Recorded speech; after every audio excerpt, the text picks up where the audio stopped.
All right, we'll take it from here, and we start the news at 5 with breaking news. You just heard that press conference wrap up. A man is in custody after a police shooting in Dupont Circle. Maybe two people in custody. This all happened in the 1300 block of Connecticut Avenue Northwest. Thank you for joining us on this Friday afternoon. I'm Leslie Foster. And I'm Lorenzo Hall. So you've been listening to a press conference where police just gave us an update on this latest police shooting. Rafael Sanchez-Cruz has been on scene for the last hour and a half. And Rafa, what more are we learning? Summarize all of this for us. Yeah.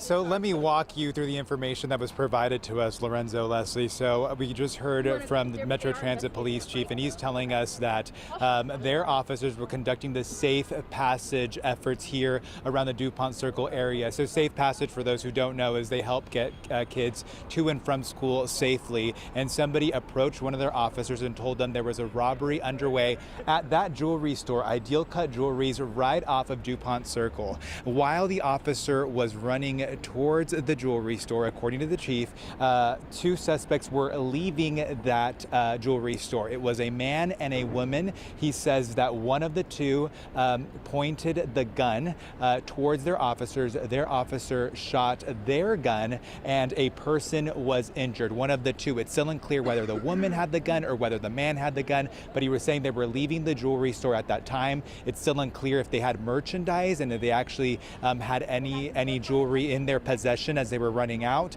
He did tell us that a gun was recovered from the scene, and earlier during the 4 o'clock hour I was telling Simone that I did actually see a gun near this Metro bus stop that was on the sidewalk there. They're still trying to determine also if you can see the motorcycle that's behind there, how this is all involved. Now, the woman was the one who was injured by the Metro Transit police officer. He says that the chief says those injuries are non-life threatening. Two people were in custody. We actually were on scene when the man was on custody. He was being questioned by police officers right at that wooden door that's over here next to Ideal Jewelers, right by that bus stop. He was sitting there. He was being questioned, and then he was taken in handcuffs from the scene. Now, we did ask the Metro Transit chief what he thought of the entire situation. Obviously, he says it's a dangerous situation. People are leaving work. They're heading home.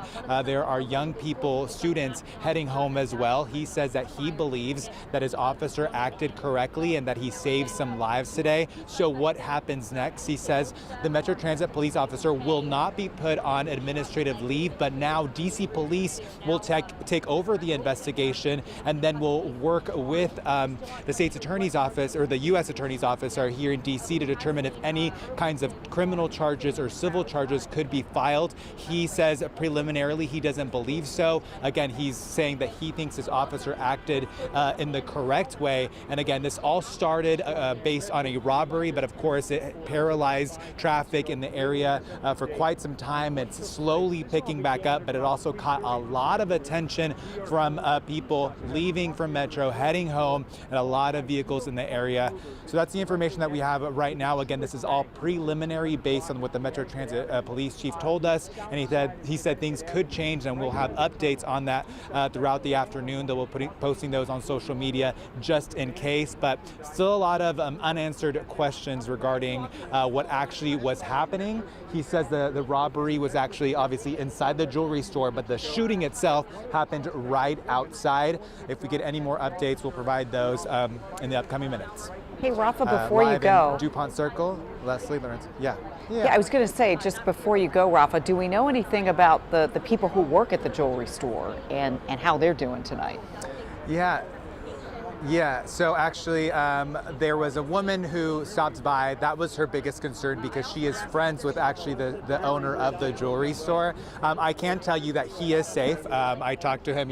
He was right over at the opposite corner talking to police, obviously shooken up. And actually we were able to talk to a witness who saw the whole thing. I want to know if perhaps we have that audio available, but he saw it all kind of play out. He was actually sitting not far from where I am right now. And I want to play that audio. He didn't want to show his face, but he's going to tell us what he was able to see as this was all unfolding. He's a retired firefighter, and he was a member of the military, and he says he felt like he was back on a war zone. Let's listen to what he said. I heard the STO holler several times, "Don't move, freeze." And then what happened after that? after about 15 times, I heard one round go off, and then he kept continued until Metro showed up and MVD showed up. Yeah, not the way he thought he would be spending his Friday afternoon. And just one quick thing, like he was leaving, he was actually heading towards Metro, and he decided to stop because he has limitations on his walking. And then this all plays out right in front of him again. Caught a lot of people's attention seeing officers with drawn weapons running towards this jewelry store, and a lot of the crowd's still here. Back to you. We got to say, good work by the person who saw this all unfolding inside that jewelry store and went to flag down that police officer so they could capture those suspects. Personifying that see something, say something, do something mantra for sure. A lot of things happened today to have this end in the way that it did. All right, Rafa, thank you for your reporting tonight.